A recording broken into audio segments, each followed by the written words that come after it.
Shalom Aleichem, excusez-nous qu'on n'a pas pu être ici avec vous pour le Shabbat précédent. J'étais en voyage une semaine en France, une semaine à Montréal. Après ce périple, voilà, on est de retour au Hashem en Israël. On essaie de récupérer la paracha de Sholach Lecha. Alors on dit 5 minutes de quoi il s'agit. Vous l'avez déjà su certainement. Mais il y a toujours des nouveautés qu'on peut toujours ajouter. Parashat Shalach, c'est la 37 paracha. Qu'est-ce qu'elle est? De quoi elle parle? Comme vous avez entendu, les explorateurs et ainsi de suite. Alors maintenant, qu'est-ce qui se passe? La paracha, elle est articulée en 119 versets. 119 versets, on se relie tout de suite à quoi? À la première paracha de la Torah, qui a créé le monde, qui parle de Adam, où se trouve 119 fois cité le mot Adam dans tout le récit des 7 jours codés, en sceau régulier de lettres. C'est le paramètre de la créature la plus élevée, la plus grande.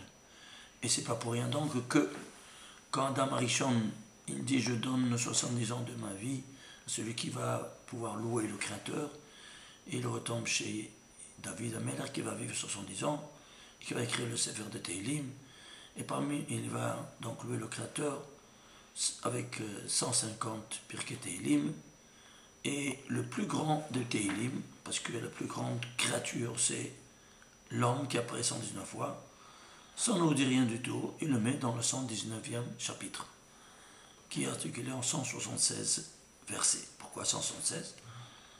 C'est 7 fois 17, c'est 119.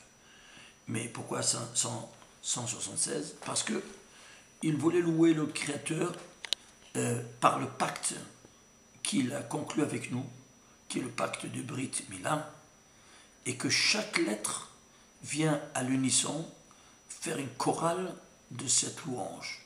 C'est pour ça qu'il va prendre chaque lettre en initiale de verset, qui sera présente 8 fois dans ce chapitre 119. Si vous allez voir le 119e chapitre de Tehillim, vous voyez Aleph, il y a les 8 premiers versets, il commence par Aleph. Suivant du 9 à 16, commence par Bet, et ainsi de suite.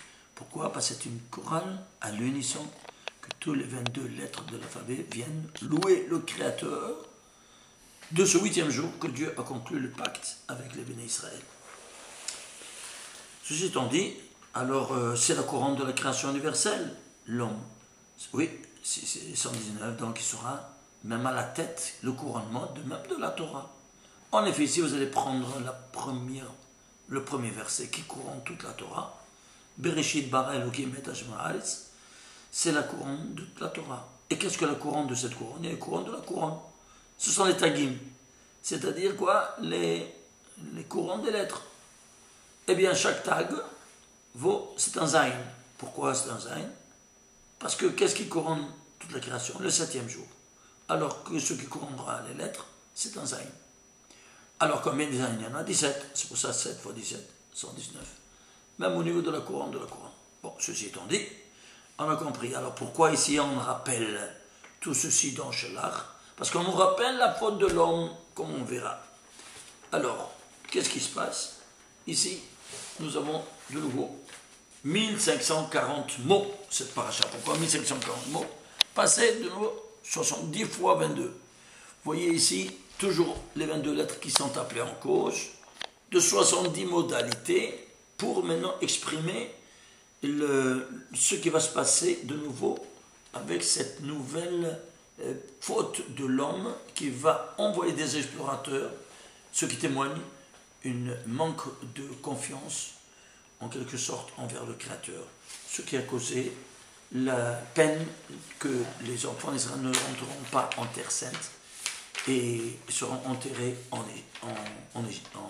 au désert pendant 40 ans, comme vous savez. Alors ici, qu'est-ce qu'on a? Shalach Lecha.